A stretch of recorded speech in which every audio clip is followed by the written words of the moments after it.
Welcome to Science Online. बिस्मिल्लाहिर्रहमानिर्रहीम।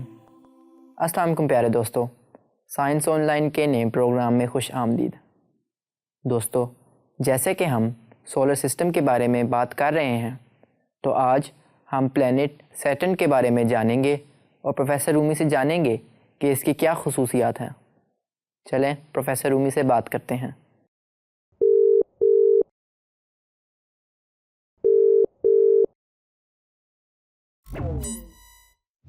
अस्सलाम वालेकुम प्रोफेसर साहब। अस्सलामु अलैकुम मोविज़। प्रोफेसर साहब, क्या आप हमें प्लैनेट सैटर्न के बारे में कुछ मालूमात दे सकते हैं? जी मोविज़, ये मेरे लिए खुशी का बायस है कि मैं आप लोगों तक ये मालूमात पहुंचाऊं। तो सबसे पहले ये जानना ज़रूरी है कि प्लैनेट सैटर्न सूरज से छठा प्लैनेट है और हमारे सोलर सिस्टम का दूसरा सबसे बड़ा प्लैनेट है। आपको ये जानकर हैरानी होगी कि सैटर्न के कुल 145 चांद हैं। ये सैयारा ज़मीन से सबसे दूर का सैयारा है जो बग़ैर मदद के आम आँख से भी नज़र आता है। लेकिन सैयारे की सबसे नुमायाँ खुसूसियात इसकी रिंग्स हैं जो टेलीस्कोप की मदद से ही बेहतर तौर पर देखे जा सकते हैं। अगरचे सोलर सिस्टम में दीगर गैस जाइंट्स जैसे जुपिटर, यूरेनस और नेपच्यून के भी रिंग्स हैं, लेकिन सैटर्न के रिंग्स ख़ास तौर पर नुमायाँ हैं, जिसकी वजह से इसे रिंग्ड प्लैनेट के नाम से भी जाना जाता है। प्रोफेसर रूमी, सैटर्न कब डिस्कवर हुआ था? मोविज़, सैटर्न कदीम ज़माने से जाना जाता है और पूरी दुनिया की सकाफ़तों के ज़रिए इसका मुशाहदा किया जाता है। ये सितारों के दरमियान एक ब्राइट लाइट के तौर पर ज़ाहिर होता है। इस प्लैनेट से वाबस्ता बेशुमार नाम और अफसाने हैं, लिहाजा इसकी दरियाफ्त को किसी मखसूस फ़र्द से मंसूब करना मुमकिन नहीं है। कदीम तहज़ीबें जैसा कि बेबीलोनियंस और ग्रीक्स इस प्लैनेट के वजूद से वाकिफ़ थे। बैनुल अक़वामी फ़ल्कियाती यूनियन ने, जो कि वो इदारा है जो दुनिया भर के माहिरीन फ़ल्कियात की नुमाइंदगी करता है, सैयारे की नुमाइंदगी के लिए सैटर्न के नाम का इंतखाब किया। सैटर्न ज़राअत और दौलत के रोमन देवता के नाम पर रखा गया था, जो जुपिटर का बाप भी था। 17वीं सदी के अवाइल में दूरबीनों के इस्तेमाल ने माहिरीन फ़ल्कियात को सैटर्न के मज़ीद तफसीली मुशाहदात करने की इजाज़त दी। गैलीलियो गैलीलाई पहला शख्स था जिसने 1610 में सैटर्न के रिंग्स का मुशाहदा किया था, लेकिन उस वक्त की कदीम दूरबीन ने वाज़े नज़ारा नहीं दिया था और गैलीलियो ने शुरू में सोचा कि वो सैटर्न के दोनों तरफ दो बड़े चांद देख रहा है। बाद में 1659 में डच माहिर फ़ल्कियात क्रिश्चियन हाइगन्स ने एक बेहतर दूरबीन का इस्तेमाल करते हुए सैटर्न के रिंग्स को एक फ़्लैट रिंग नुमा साख्त के तौर पर दुरुस्त तरीके से शनाख्त किया था। प्रोफेसर रूमी, क्या आप बता सकते हैं कि सैटर्न किस चीज़ से बना है? जी मोविज़, अगर आप ये जानना चाहते हैं कि सैटर्न किस किस्म का सैयारा है, तो ये एक गैस जाइंट है जो ज़्यादातर हाइड्रोजन और हीलियम से बना है। सैटर्न की कई तहें हैं, लेकिन तकरीबन सभी मुख्तलिफ स्टेट्स में हाइड्रोजन से ही बनी हैं। माए और ठोस मेटालिक हाइड्रोजन को सैटर्न के मरकज़ का सबसे बड़ा कंपोनेंट समझा जाता है, जबकि हाइड्रोजन, हीलियम, पानी और एमोनिया समेत दीगर गैसों की कुछ छोटी मिकदार माहौल और बादलों को बनाती है।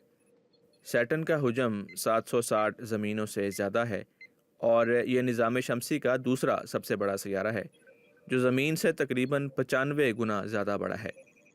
ये रिंग प्लैनेट तमाम सैयारों में सबसे कम डेंस है और ये वाहिद सैयारा है जो पानी से कम डेंस है। अगर सैटर्न के गिर्द बने रिंग्स की बात करें तो ये ख़ुद तकरीबन मुकम्मल तौर पर पानी की बर्फ़ से बने हैं। सैटर्न के माहौल में नज़र आने वाले येलो और गोल्डन बैंड ऊपरी फ़िज़ा में तेज़ रफ्तार हवाओं का नतीजा हैं, जो सैयारे के अंदरूनी हिस्से से उठने वाली गर्मी के साथ मिलकर इसके इक्वेटर के गिर्द 1800 किलोमीटर फ़ी घंटा की रफ्तार तक पहुंच सकती हैं। सैटर्न हर 10.5 घंटे में एक बार घूमता है। सैटर्न का हाई स्पीड स्पिन इसे अपने इक्वेटर पर उभारने और अपने पोल्स पर चपटा करने का सबब भी बनता है। ये सैयारा अपने इक्वेटर पर तकरीबन 1,20,000 किलोमीटर और पोल से पोल तक 1,09,000 किलोमीटर के फासले पर फैला हुआ है। प्रोफेसर साहब, کیا سیٹرن واحد سیارہ ہے جس کے رنگز ہیں؟ نہیں مووز، بہت سے سیاروں اور یہاں تک کہ کچھ چھوٹے اجسام کے بھی رنگز ہوتے ہیں۔ مثال کے طور پر جوپیٹر، یورینس اور نیپچون ایسے سیارے ہیں جن کے رنگز ہیں۔ سیٹرن میں در حقیقت برف اور چٹان کے اربوں ذرات سے بنے کئی رنگز ہیں جن کا سائز چینی کے ایک دانے سے لے کر ایک گھر کے سائز تک ہے۔ خیال کیا جاتا ہے کہ یہ ذرات ایسٹرائڈز، کومیٹس یا ٹوٹے ہوئے چاندوں سے بچا ہوا ملبہ ہے۔ سب سے بڑی رنگ سیارے کے ڈائمیٹر سے 7000 گنا زیادہ پھیلی ہوئی ہے۔ مرکزی رنگز عام طور پر تقریباً 30 فٹ موٹی ہوتی ہیں، لیکن کیسینی ہائیگنس اسپیس کرافٹ نے کچھ رنگز میں ورٹیکل فارمیشنز کا انکشاف کیا جس میں ذرات 3 کلومیٹر سے زیادہ اونچے ٹکڑوں اور ریزوں میں جمع ہوتے ہیں۔ رنگز کا نام الفابیٹیکلی اسی ترتیب سے رکھا گیا ہے جس ترتیب سے وہ دریافت ہوئے تھے۔ مین رنگز اے، بی اور سی کے نام سے جانے جاتے ہیں۔ پروفیسر رومی، سیٹرن کے کتنے چاند ہیں اور کیا انسان سیٹرن پر رہ سکتا ہے؟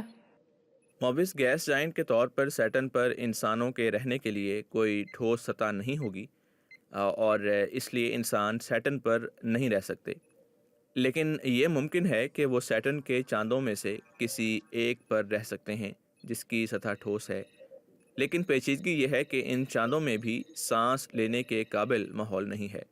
اس کی بجائے یہ خیال کیا جاتا ہے کہ انسان مستقبل قریب میں زمین کے چاند اور مارس کو تلاش کریں گے جب تک کہ سیٹرن کے نظام کی تلاش میں مدد کے لیے بہتر ٹیکنالوجی تیار نہیں کی جا سکتی۔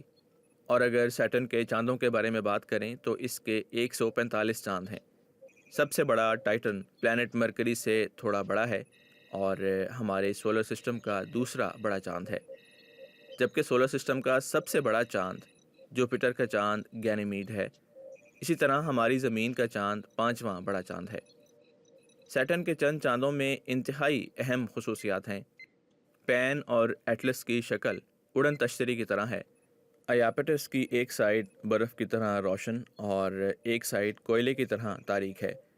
اگرچہ سائنسدانوں نے بہت سے چاندوں کی نشاندہی کی ہے، تاہم سیٹرن کے دوسرے چھوٹے چاند مسلسل تخلیق اور تباہ ہو رہے ہیں۔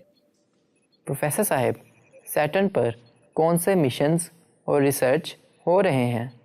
جی مووس، سیٹرن تک پہنچنے والا پہلا خلائی جہاز 1989 میں پائنیئر 11 تھا جو رنگ پلانٹ کے 22,000 کلومیٹر کے اندر پرواز کر رہا تھا۔ خلائی جہاز کی تصاویر نے ماہرین فلکیات کو سیارے کے 2 بیرونی رنگز کے ساتھ ساتھ ایک مضبوط میگنیٹک فیلڈ کی موجودگی کو دریافت کرنے میں مدد دی تھی۔ وائجر خلائی جہاز نے ماہرین فلکیات کو یہ دریافت کرنے میں مدد کی کہ سیارے کے رنگز بہت سے رنگلیٹ سے مل کر بنے ہیں۔ اس کرافٹ نے ڈیٹا بھی فراہم کیا تھا جس کی وجہ سے سیٹرن کے 3 چاندوں کی دریافت ہوئی۔ کیسینی اسپیس کرافٹ جو سیٹرن کا آربیٹر ہے، اب تک بنایا گیا سب سے بڑا انٹرپلانیٹری خلائی جہاز تھا۔ 2 منزلہ لمبے پروب کا وزن 6 ٹن تھا۔ اس نے برفیلے چاند انسیلاڈس پر پلومز کی شناخت کرنے میں مدد کی اور ہائیگنس پروب کو لے جانے میں مدد کی جو ٹائٹن کی فضا میں کامیابی کے ساتھ اس کی سطح پر اترنے میں کامیاب ہوئی۔ 1 دہائی کے مشاہدے کے بعد کیسینی نے رنگ پلانٹ اور اس کے چاندوں کے بارے میں ناقابل یقین ڈیٹا فراہم کیا تھا۔ اس کے ساتھ ہی 2013 میں اصل پیل بلو ڈاٹ کی تصویر ریسرچرز کو فراہم کی تھی جس میں سیٹرن کے پیچھے سے زمین دکھائی دیتی ہے۔ ستمبر 2017 میں کیسینی کم ایندھن کی وجہ سے سیٹرن سے ٹکرا گیا اور یہ مشن اختتام پذیر ہوا تھا۔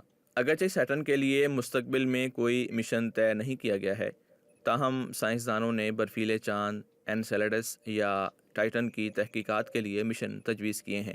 2019 میں ناسا نے اپنے router craft dragon fly lander کو 2026 میں لانچ کرنے کے لیے اپنے منصوبوں کا اعلان کیا تھا جو 2034 میں ٹائٹن پر پہنچے گا۔ ڈریگن فلائی اپنے بہت سے جہاز کے آلات بشمول میس اسپیکٹرومیٹر کا استعمال کرتے ہوئے ٹائٹن پر زندگی کی تلاش کے لیے کیمیکل بلڈنگ بلاک کی تلاش کرے گا۔ شکریہ پروفیسر رومی، آپ نے بہت سی اہم معلومات فراہم کی۔ جی شکریہ مووز۔ جی تو دوستو، امید ہے آپ کو آج کا پروگرام انٹرسٹنگ لگا ہوگا۔ آپ سے نئے پروگرام میں نئے ٹاپک کے ساتھ ملیں گے، تب تک کے لیے خدا حافظ۔